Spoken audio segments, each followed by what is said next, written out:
I request David to read from Swami Vivekananda.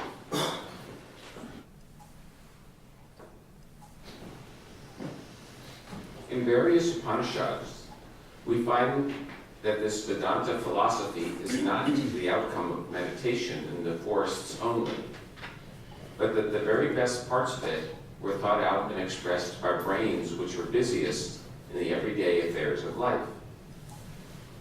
We cannot conceive any man busier than an absolute monarch, a man who's ruling over millions of people, and yet some of these rulers were deep thinkers.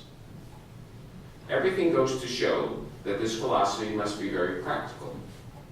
And later on, when we come to the Bhagavad Gita, most of you perhaps have read it, it is the best commentary we have on the Vedanta philosophy. Curiously enough, the scene is laid out on the battlefield, where Krishna teaches the philosophy to Arjuna, and the doctrine which stands out luminously in every page of the Gita is intense activity, but in the midst of it, eternal calmness. This is the secret of work, to attain which is the goal of the Vedanta. Inactivity, as we understand it in the sense of passivity, certainly cannot be the goal. Were it so, then the walls around us would be the most intelligent. They are inactive. Clods of earth, stumps of trees, would be the greatest sages in the world. They are inactive.